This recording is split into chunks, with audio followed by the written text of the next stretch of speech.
NSDL को listing के लिए सेबी से मिली नई मोहलत। डेडलाइन बढ़कर अब 14 अगस्त 2025। मार्केट रेगुलेटर सेबी ने देश की सबसे बड़ी डिपॉजिटरी एनएसडीएल को शेयर बाजार में लिस्टिंग की समय सीमा बढ़ाकर 14 अगस्त 2025 कर दी है। पहले यह डेडलाइन 31 जुलाई 2025 को खत्म हो रही थी।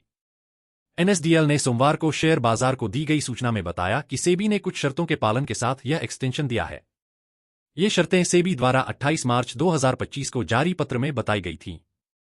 दरअसल, एनएसडीएल को इससे पहले भी अप्रैल में लिस्टिंग पूरी करने के लिए एक्सटेंशन मिला था, लेकिन वैल्यूएशन समेत कुछ वजहों से लिस्टिंग पूरी नहीं हो सकी। आईडीबीआई और एनएसई की एनएसडीएल में क्रमशः 26.01% और 24% हिस्सेदारी है, जबकि सेबी के नियमों के अनुसार किसी भी एक निवेशक के पास 15% से ज्यादा हिस्सेदारी नहीं हो सकती। बताते चले कि एनएसडीएल देश की सबसे बड़ी डिपॉजिटरी है, चाहे वह एक्टिव इंस्ट्रूमेंट्स की संख्या हो, इश्यूअर्स की संख्या, डिमैट वैल्यू, सेटलमेंट वॉल्यूम या फिर एसेट्स अंडर कस्टडी के हिसाब से। इसके साथ ही हाल ही में एनएसडीएल की सब्सिडियरी एनएसडीएल पेमेंट बैंक को आरबीआई से शेड्यूल्ड कमर्शियल बैंक का दर्जा भी मिला है, जिससे इसकी बाजार में स्थिति और मजबूत होने की उम्मीद है। एनएसडीएल, जो कि 31 दिसंबर 2024 तक एक्टिव इंस्ट्रूमेंट्स, इश्यूअर्स की संख्या, डिमैट वैल्यू और कस्टडी में रखी एसेट्स के लिहाज से देश की सबसे बड़ी डिपॉजिटरी है, जल्द ही शेयर बाजार में लिस्ट होने की तैयारी कर रही है। IPO details. एनएसडीएल का आईपीओ पूरी तरह से ऑफर फॉर सेल (ओएफएस) होगा, जिसमें 5,01,45,000 इक्विटी शेयर बेचे जाएंगे।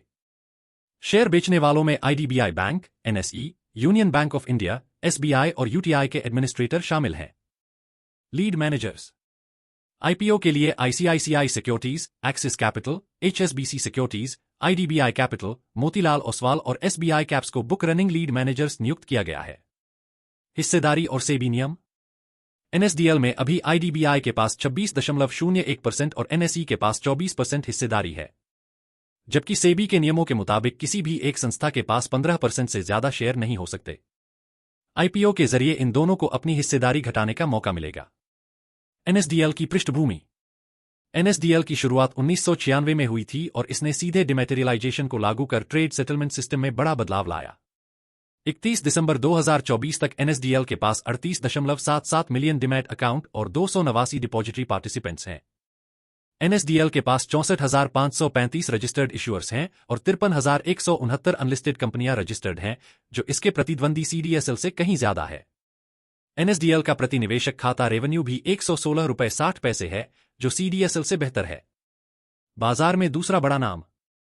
अगर लिस्टिंग सफल होती है तो एनएसडीएल, सीडीएसएल, जो 2017 में लिस्ट हुआ और पिछले 5 सालों में लगभग 961% की बढ़त दी, के बाद भारत में लिस्ट होने वाली दूसरी डिपॉजिटरी होगी।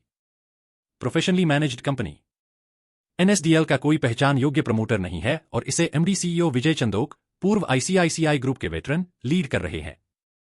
एनएसडीएल का आईपीओ बाजार के लिए बड़ी खबर है और निवेशकों में इसे लेकर अच्छी खासी उत्सुकता है।